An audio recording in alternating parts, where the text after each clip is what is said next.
ကိုယ့်ရဲ့အာကုသိုလ်တရားတွေခြေဖြတ်သွားမယ်လို့မထင်နဲ့ဖယားကသာလင်အာကုသိုလ်တရားအနိစ္စတရားပျက်စီးခြင်းအမှုရာတွေကိုဖယားကသာလင်ကူညီဆောင်မပေးနိုင်တာဖြစ်တယ်ဖြည့်ရှင်းပေးနိုင်တာဖြစ်တယ်ဒါကြောင့်ပဲတမန်ကျမ်းစာမှာလည်းပဲဖယားသခင်၏သားတော်ကိုယုံကြည်တော်သူအပေါင်းတို့သည်ပျက်စီးခြင်းတို့မရောက်ထာဝရအသက်ကိုရစေခြင်းကဖယားသခင်သည်မိမိ၌တပါးသည်တော်သားတော်ကိုစွန့်တော်မူသည့်တိုင်အောင်လောကီသားတို့ကိုချစ်တော်မူ၏တဲ့ပျက်စီးခြင်းအလုံးစုံကလည်းကယ်တင်ပေးနိုင်တာဖြစ်တယ်ဒါဖယားပဲပေးနိုင်တာဖြစ်တယ်တရားကကျွန်တော်ကိုတင်ပျက်စီးမယ်နော်ဒီလိုလုပ်ရင်ဒီလိုပျက်စီးမယ်တရားကဒါကိုပဲဖော်ပြပေးနိုင်ပြီးမှကျွန်တော်တို့ရဲ့မားကျွင်းတဲ့အရာတွေအကုသိုလ်တရားတွေကိုကုသိုလ်အနေနဲ့သစ္စာမရှိတဲ့ဟာကိုသစ္စာရှိတဲ့အနေနဲ့တရားကလှုပ်ပေးမှာမဟုတ်တရားကစံချိန်ခွင်ဘောင်မူစံနှုံးအနေနဲ့ပဲကျွန်တော်ကိုပြပေးမှာဖြစ်တယ်ဒါကြောင့်တရားမလွယ်တမားမကဲဆိုတာသဘောပေါက်နားလည်ဖို့ဖြစ်တယ်တကယ်ကိုကျွန်တော်တို့ကိုဒါကိုလွတ်မြောက်စေနိုင်မဲ့လှုပ်ဆောင်ပေးနိုင်တာ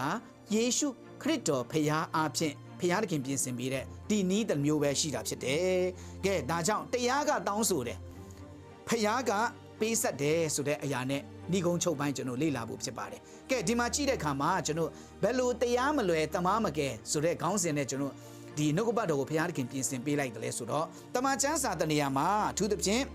ဒီရှင်လုကာခရစ်ဝင်အခန်းကြီး7အပိုက်ငယ်7ကနေ19အထိကျွန်တော်ဖတ်ကြည့်တဲ့အခါဘာတွေ့ရတယ်လဲဆိုတော့အနုသည်10ယောက်ကျွန်တော်တွေ့ရခြင်းဖြစ်တယ်သခင်ယေရှုခရစ်တော်ဘုရားကဒီယေရုရှလင်မြို့ဘက်မှာเนาะဒီဒေသစာရီလဲလှယ်ပြီးမှသူ့ရဲ့သာသနာတော်ရှောက်လန်းလာတဲ့အခါမှာရက်ရွာတရက်မှာပေါ့နော်အဲ့ဒီမှာမြို့ပြင်မှာရွာပြင်မှာလူနူ10ဦးနဲ့အနူဆွဲနေတဲ့လူနူ10ဦးနဲ့တွေ့ခဲ့တာဖြစ်တယ်တွေ့တဲ့အခါမှာယေရှုခရစ်တော်ဘုရားသူ့ရဲ့လောကကိုလာတဲ့ရည်ရွယ်ချက်ကတော့ဘလို့ပဲဖြစ်ဖြစ်ဒီအနူတယ်ပဲဖြစ်ဖြစ်ဘလို့တေချင်းတရားနဲ့ရင်ဆိုင်တဲ့လူတိုင်းအပြစ်တရားရဲ့ဖိနှိပ်ခြင်းခံရတဲ့သူတိုင်းကိုကယ်တင်ဖို့ပဲဖြစ်တယ်ဒီအနူသည်10ယောက်ကယေရှုနဲ့မတွေ့ဘူးဆိုရင်ဘလို့မှသူတို့အတွက်မျောလင့်စရာအကြောင်းမရှိတဲ့အကြောင်းဒီတမန်ကျမ်းစာမှာတွေ့ရခြင်းဖြစ်တယ်။ဘာကြောင့်လဲဆိုတော့သူတို့ကိုတရားကဆုံးဖြတ်ထားတာနော်အနူဆွဲတဲ့အခါမှာရွာမှာမနေရဘူးပတ်ဝန်းကျင်လူမှုအတိုင်းဝန်းထို့ပြင်မကအဲ့ဒီအချိန်မှာနူနာဆွဲတဲ့သူတွေအနူသည်တွေဆိုရင်ဘာသာတရားနဲ့တောင်မှကြိမ်ချင်းခံထိုက်တဲ့လူတွေခံထားတဲ့လူတွေဆိုပြီးမှဖယ်ကျင်ထားတာဖြစ်တယ်ထို့ပြင်မကပဲနဲ့အနူဆွဲတဲ့သူတွေကလူမှုဝန်းကျင်မှာလည်းပဲဖယ်ကျင်ထားတာဖြစ်တယ်မိသားစုနဲ့ဘာမှဆက်သွယ်လို့မရဘူးတိတွေ့လို့မရဘူးရွာထဲဝင်လို့မရဘူးအတူစားလို့မရဘူးစသဖြင့်နဲ့တကယ်ကိုတင်းချိုင်းတစပြင်ခဲ့တော့နော်လွင်သီးခေါင်ပြင်မှာရွာပြင်မှာထုတ်ထားခြင်းခံရတာဖြစ်တယ်တနည်းအားဖြင့်ပြောမယ်ဆိုရင်ဒါကတရားအားဖြင့်ဖြစ်တယ်တရားကသူတို့ကိုဒီလိုဖော်ပြပေးတယ်မထိုက်တန်ဘူးမသိလျော်ဘူးညစ်ညူးတယ်နော်အဲ့ဒါလို့နဲ့တရားကသူတို့ကိုဖော်ညွှန်းပေးတာဖြစ်တယ်တရားကသူတို့ကိုအဲ့ဒီအနုသည်ဘဝကနဲ့မကူကယ်ပေးဘူးမဖြည့်ရှင်းပေးဘူးသူတို့ကိုဖြည့်ရှင်းပေးနိုင်တာအဲ့ဒီချိန်မှာယေရှုခရစ်တော်ဘုရားနဲ့သူတို့တွေ့တဲ့အခါယေရှုဘုရားကိုသူတို့တောင်းဆိုကြတယ်နော်အဲ့ဒီမှာဘယ်ဘာသာရေးဆရာမှနော်ဘယ်ယစ်ပရောဟိတ်မင်းမဘယ်သူမှအဲ့ဒီအနုသည်တွေရှိတဲ့နေရာမှာဖျက်လျှောက်လာခြင်းမရှိဘူးခက်ဝေးဝေးနဲ့ရှောင်သွားတာဖြစ်တယ်သို့တော်လည်းပဲယေရှုခရစ်တော်ဘုရားကအဲ့ဒီနေရာမှာအဲ့ဒီရွာနေရာမှာပဲပက်ပင်းသူယေရှုခရစ်တော်ဘုရားကဒေသစာရီလက်လက်ဖျက်လျှောက်လာတာဖြစ်တယ်အဲ့ဒီချိန်မှာဒီအနုသည်10ဦးကယေရှုခရစ်တော်ဘုရားကိုတောင်းဆိုခဲ့ကြတယ်တောင်းဆိုတဲ့အခါယေရှုခရစ်တော်ဘုရားလည်းချက်ချင်းလက်ငင်းဆိုလို့သွားမင်းတို့ကိုတရားအားဖြင့်ပိုင်းဖြတ်လိုက်တဲ့ဒီဖော်ပြပေးလိုက်တဲ့တရားအားဖြင့်ဆုံးဖြတ်ထားတဲ့နော်ယစ်ပရောဟိတ်မင်းတွေကိုတွားပြကြပါမင်းတို့ရဲ့ကိုတွားပြကြပါစင်ကြယ်ပြီးလူမှုအတိုင်းဝန်းမှာမိသားစုမှာရက်ရွာမှာမြို့မှာနေလို့ရပြီဆိုတဲ့အရှင်းပြောက်ပြီဖြစ်ကြောင်းတွားပြကြဖို့ယေရှုခရစ်တော်ဘုရားမိန့်မာတဲ့အခါမှာဒီအနုသည်10ဦးလည်းပဲချက်ချင်းဆိုလို့သူတို့ကတွားကြတယ်တွားကြတဲ့အခါမှာတကယ်ပဲသူတို့တွားရင်းနဲ့ယေရှုရဲ့အမိန့်တော်တစ်ချက်အားဖြင့်သူတို့ယုံကြည်ခြင်းအားဖြင့်တွားတဲ့အခါမှာနာခံခြင်းအားဖြင့်တွားတဲ့အခါမှာလုံးဝအရှင်းပြောက်သွားတာဖြစ်တယ်သို့တော်လည်းပဲဒီအဖြစ်အပျက်မှာကြည့်တဲ့အခါမှာယေရှုခရစ်တော်ဘုရားကိုပြန်လှည့်လာပြီးမှဂျေဇုတင်တဲ့သူကတော့တယောက်ပဲရှိတာဖြစ်တယ်အဲ့ဒါတော့ရှမာရိလူဖြစ်ကြောင်းကိုကျွန်တော်တွေ့ရခြင်းဖြစ်တယ်ကဲဒီမှာအဓိကသင်ခန်းစာတရားမလွယ်ဘူးဆိုတာအဲ့ဒါပဲတရားကကျွန်တော်တို့ကိုမြို့ပြင်ထုတ်မှာဖြစ်တယ်တရားကကျွန်တော်အနူဆွဲနေရင်အနူတဲ့အပြစ်သားကိုအပြစ်သားမောင်မိုက်သားကိုမောင်မိုက်သားဒူးစရိုက်သားကိုဒူးစရိုက်သားမထိုက်တန်တဲ့သူကိုမထိုက်တန်ဘူးစင်းရဲတဲ့သူကိုစင်းရဲတယ်ထို့ပြင်မကပဲနဲ့မောက်မာတဲ့သူကိုမောက်မာတယ်လူဆိုးကိုလူဆိုးတရားကအဲ့ဒါ ဖြစ်ပါတယ်ဒါကြောင့်တရားကချိန်ခွင်ဖြစ်တယ်တရားကစံတရားဖြစ်တယ်ဆိုတာကျွန်တော်တို့သိရချင်းဖြစ်တယ်တရားအဖြစ်တော့ဒီလူတွေကဘယ်တော့မှလွတ်မြောက်နိုင်ပျောက်ကင်းသက်သာလာမှာမဟုတ်ကြောင်းကျွန်တော်တွေ့ရတာဖြစ်တယ်သို့တော်လည်းပဲဖျားအဖြစ်အဲ့ဒီဖျားလည်းပဲကျွန်တော်တို့ဂင်္ဂဝါလူသဲစုမကပွင့်တဲ့ဖျားဆိုတဲ့လောကမှာရှိသမျှဖျားနဲ့ဒါကုသပေးလို့ရတာမဟုတ်ဘူးယေရှုခရစ်တော်ဖျားသာလင်ကုသပေးနိုင်တာဖြစ်ကြောင်းဒီမှာကြည့်တဲ့အခါမှာဒါကြောင့်ဘယ်တမားတော်မှမကယ်နိုင်ဘူးဒီလူနူ10ဦးကိုနော်ဘယ်တမားတော်စီမှာမှသွားလို့လည်းမရဘူး